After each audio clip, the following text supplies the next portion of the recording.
Hello friends, स्वागत है आपका आपके अपने चैनल HSC स्टडी गाइड में। आज इस वीडियो में हम बात करने वाले हैं द वर्कमैन्स कंपनसेशन एक्ट 1923 के बारे में। अब इसको जो है एम्प्लॉयज कंपनसेशन एक्ट 1923 भी जो है वो कहा जाता है। तो चलिए फिर वीडियो को स्टार्ट करते हैं। तो सबसे पहले जानते हैं कि ये वर्कमैन कंपनसेशन जो एक्ट 1923 है वो होता क्या है उसके बारे में। तो वर्कमैन जो कंपनसेशन एक्ट 1923 है ये जो है ये एक सोशल सिक्योरिटी लेजिस्लेशन का ही जो है एक टाइप है, यानी कि सामाजिक सुरक्षा जो कानून है उसका ही जो है एक प्रकार है। और इसको इसलिए बनाया गया है ताकि एम्प्लॉयर जो है वो यहाँ पर लायबल हो कि जो भी पर्सन उसके प्रेमाइसेस में उसकी जो है अगर इनकेस अगर मृत्यु हो गई है तो जो भी एम्प्लॉयज है जिसकी मृत्यु हो गई है या फिर वो इफेक्ट हुआ है तो उस एम्प्लॉय को जो है यहाँ पर कंपनसेशन जो है एम्प्लॉयर के द्वारा जो है वो मिल सके, या फिर जिसकी मृत्यु हुई है उसके जो भी डिपेंडेंट्स है तो उनको जो है यहाँ पर मुआवजा जो है वो एम्प्लॉयर के द्वारा जो है उनको मिल सके, इसलिए जो है इसको बनाया गया है। अब ये जो कंपनसेशन है ये देना होता है जब प्रीमाइसेस में जो है कोई भी एक्सीडेंट या फिर इंजुरी होती है। अब इस इंजुरी में जो है कुछ ऑक्यूपेशनल जो डिसीजेस है वो भी यहाँ पर इंक्लूड होते हैं। तो जब ऐसा कोई इवेंट होता है जिसमें एक्सीडेंट या फिर इंजुरी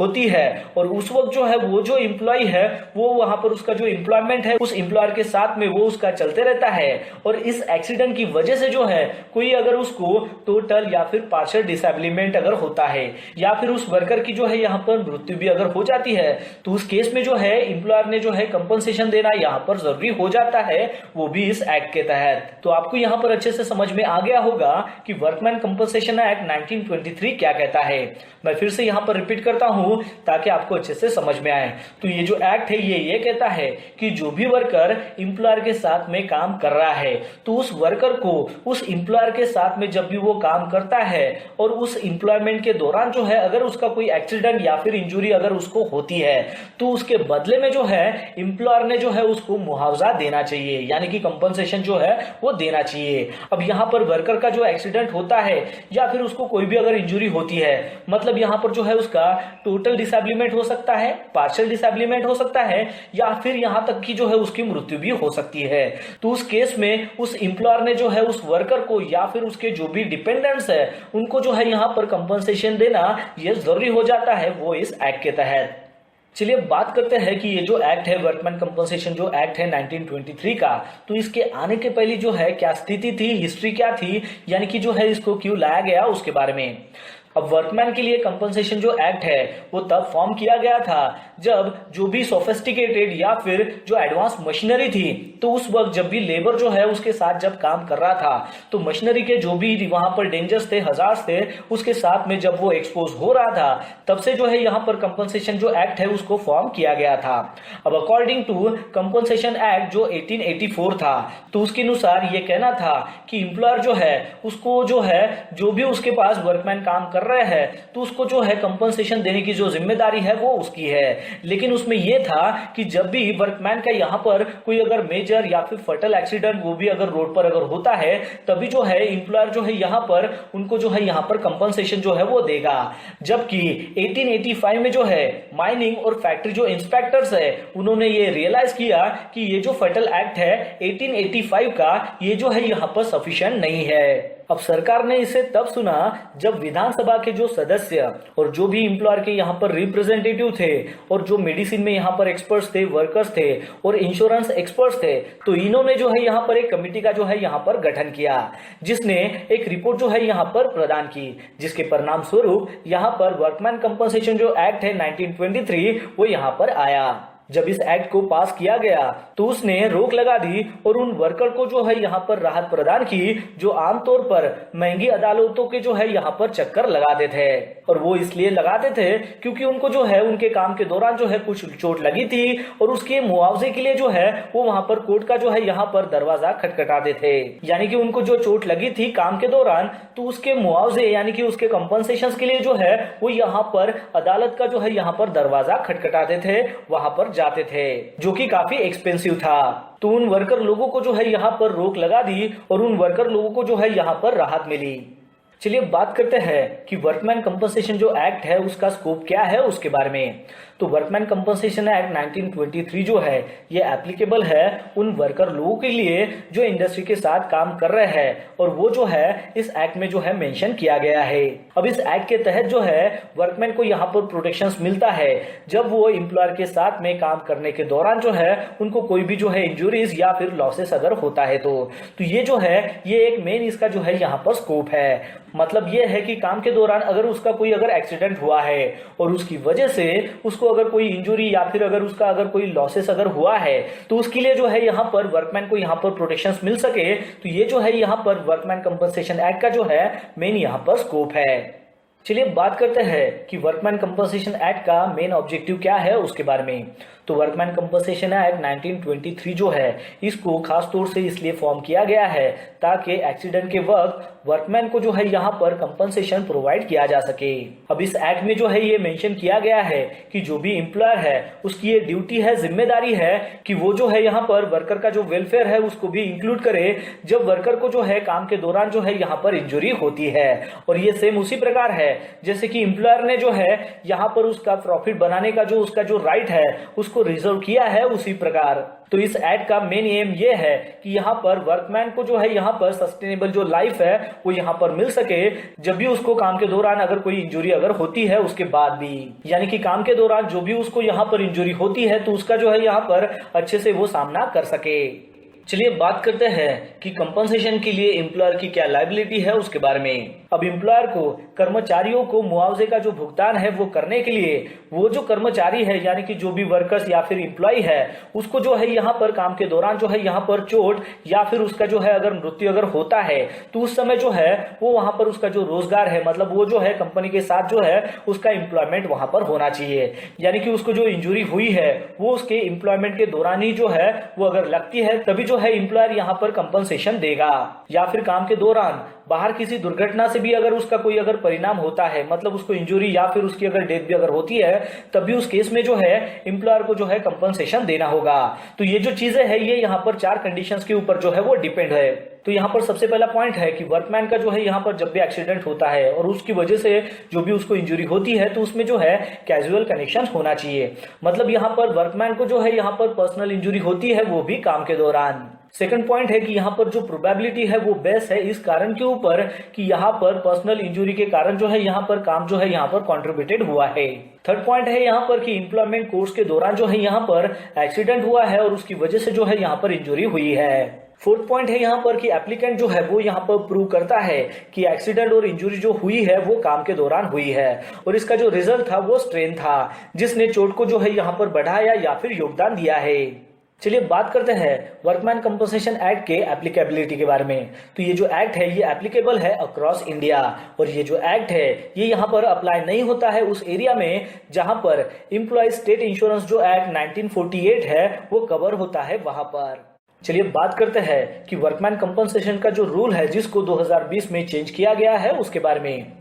तो यहाँ पर वर्कर लोगों के लिए जो है अच्छी गुड न्यूज है जो सेंट्रल गवर्नमेंट के द्वारा जो है आई है, क्योंकि उन्होंने जो है यहाँ पर कंपनसेशन का जो कैलकुलेशंस है उसका जो रूल था जो एम्प्लॉयज को यहाँ पर मिलने वाला था अंडर वर्कमैन कंपनसेशन एक्ट 1923 तो उसको जो है यहाँ पर चेंज किया गया है और इसका जो नोटिफिकेशन था वो 3 जनवरी 2020 को ही जो है वो भेजा था जिसमें वेजेस की जो थी वो अमाउंट भी इंक्लूड थी, जिसमें कंपनसेशन कैलकुलेशंस के लिए जो है यहाँ पर 8,000 जो रुपए थे वो यहाँ पर पहले कंसीडर किए जाते थे। अब इसको जो है इंक्रीज किया गया है 15,000 में, वो भी as per the ministry of labour और एम्प्लॉयमेंट के तहत। और 2010 से ही जो है वर्कमैन कंपनसेशन एक्ट 1923 को जो है इसको एम्प्लॉयज कंपनसेशन एक्ट भी जो है कहा जाता है, यानी कि एम्प्लॉयज कंपनसेशन एक्ट के नाम से भी जो है इसको पहचाना जाता है। अब ये जो है ये ऑफर करता है एम्प्लॉयज को कंपनसेशन जो भी यहाँ पर एम्प्लॉय जो है काम के दौरान उनका जो है एक्सीडेंट हुआ है और उसकी वजह से जो है उनको यहाँ पर पार्शियल डिसेबलिमेंट, टोटल डिसेबलिमेंट या फिर उनकी अगर मृत्यु भी अगर हो जाती है तो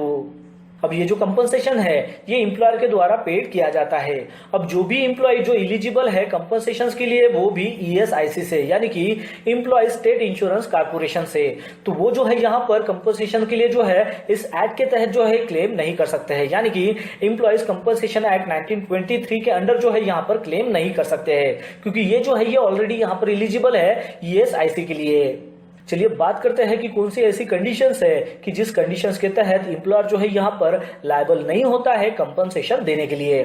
तो according to workman compensation act के तहत ये बताया गया है कि एम्प्लॉयर जो है उसको जो है कंपनसेशन एम्प्लॉय को देना है जब भी एम्प्लॉय जो है उसका जो एम्प्लॉयमेंट रहेगा, यानी कि उसका जो है रोजगार जब तक चलेगा एम्प्लॉय के साथ में, तो उसके दौरान जो है अगर उसको अगर कोई पर्सनल अगर इंजुरी होती है एक्सीडेंट के बाद, तो उसके लिए जो है उसको जो है यहाँ पर मुआवजा जो है वो देना पड़ेगा, कंपनसेशन देना पड़ेगा। लेकिन यहाँ पर कुछ कंडीशंस भी है कि जिस कंडीशंस में अगर यहाँ पर एम्प्लॉय को जो है यहाँ पर अगर इंजुरी अगर होती है तो उस कंडीशंस में जो है एम्प्लॉयर जो है यहाँ पर उसको कंपनसेशन भी जो है नहीं दे सकता है, यानी कि उस वक्त जो है वो यहाँ पर लायबल नहीं हो जाता है।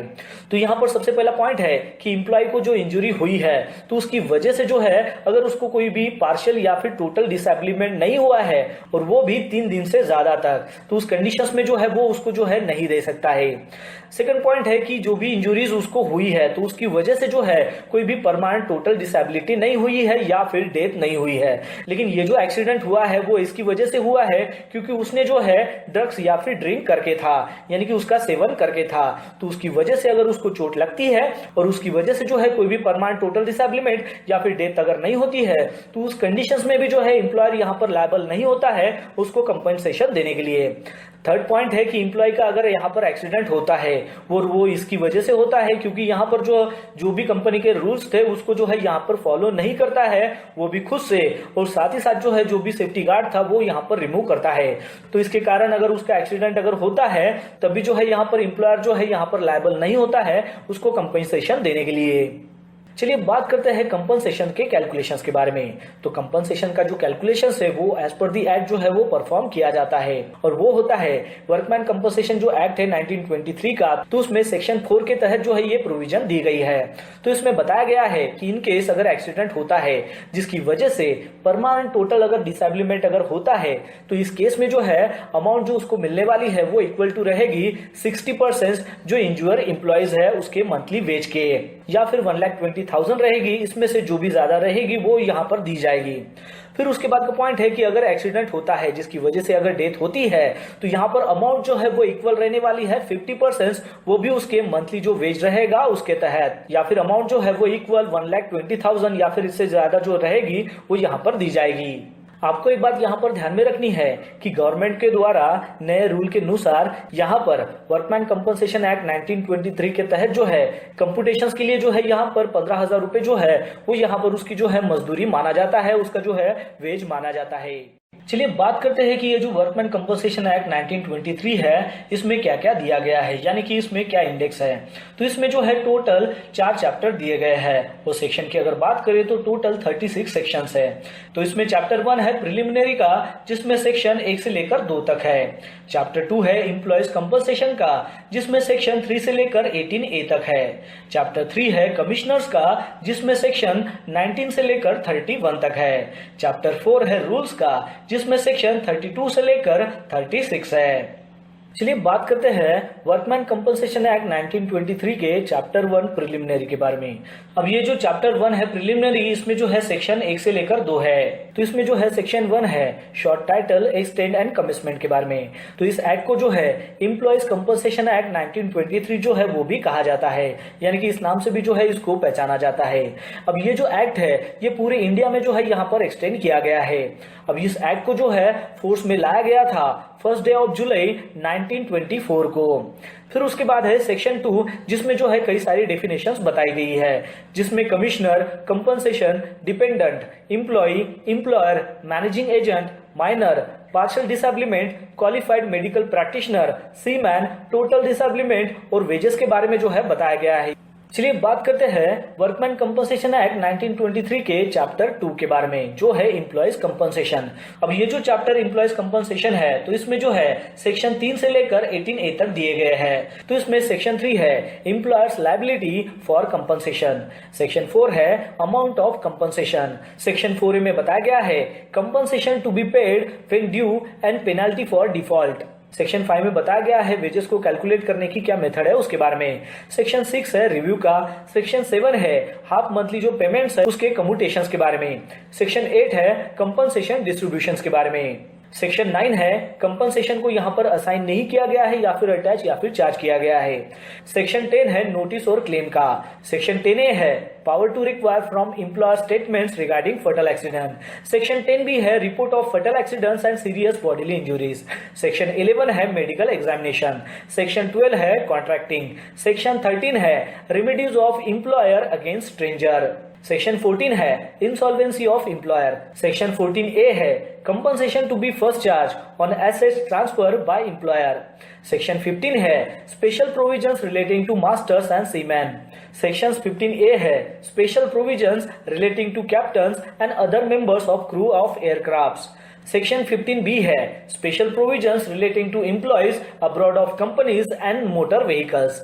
सेक्शन 16 है returns as to compensation, section 17 है कॉन्ट्रैक्टिंग आउट, सेक्शन 17A है duty of employer to inform employee of his rights, section 18 है रिपील और सेक्शन 18A है पेनल्टीज का। चलिए बात करते हैं वर्कमैन कंपनसेशन एक्ट 1923 के चैप्टर 3 के बारे में, जो है कमिश्नर्स का। और इसमें जो है सेक्शन 19 से लेकर 31 तक जो है वो दिया गया है। तो सेक्शन 19 है रेफरेंस टू कमिश्नर्स, सेक्शन 20 है अपॉइंटमेंट ऑफ कमिश्नर्स, सेक्शन 21 है venue of proceedings and transfer, section 22 है form of application, section 22A है power of commissioner to require further deposit in case of fatal accident, section 23 है powers and procedures of commissioners, section 24 है appearance of parties, section 25 है method of recording evidence, section 25A है time limit of disposal of cases relating to compensation, section 26 है cost,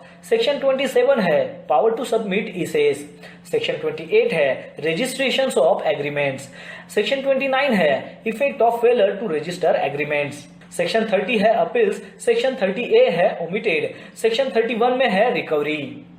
चलिए बात करते हैं workman compensation act 1923 के चैप्टर 4 के बारे में, जो है रूल्स का। तो इसमें सेक्शन 32 से लेकर 36 जो है वो बताया गया है। तो इसमें सेक्शन 32 है power of the state government to make rules, section 33 है रिपील, सेक्शन 34 है पब्लिकेशंस ऑफ रूल्स, सेक्शन 35 है rules to give effect to arrangements with other countries for the transfer of money paid as compensation, section 36 है rules made by the central government to be laid before parliament. चलिए बात करते हैं workman compensation act 1923 में जो भी schedules है उसके बारे में। तो इसमें जो है टोटल 4 शेड्यूल है। तो इसमें शेड्यूल 1 में दिया गया है लिस्ट ऑफ इंजुरीज के बारे में, शेड्यूल 2 में दिया गया है लिस्ट ऑफ पर्संस के बारे में, जो सेक्शन 2 में जो है इंक्लूड किया गया है एम्प्लॉयज के डेफिनेशंस में। शेड्यूल 3 में जो है ऑक्यूपेशनल डिसीज के बारे में जो है यहाँ पर लिस्ट दी गई है। शेड्यूल 4 में बताया गया है वर्किंग आउट के लिए जो फैक्टर्स है उसके लिए जो भी लमसम यहाँ पर इक्विवेलेंट जो कंपनसेशन रहने वाला है अमाउंट का, वो भी इनकेस अगर परमानेंट डिसेबिलिटी या फिर अगर डेथ होती है उस वक्त। तो इस तरीके से जो है ये यहाँ पर 4 शेड्यूल जो है वो बताए गए हैं। तो दोस्तों आशा करता हूँ कि आपको इस वीडियो के माध्यम से पता चल गया होगा दी वर्कमैन कंपनसेशन एक्ट 1923 के बारे में। तो बस आज के लिए इतना ही, मिलता है नेक्स्ट वीडियो में एक नए टॉपिक के साथ में। तब तक के लिए टेक केयर, बाय बाय।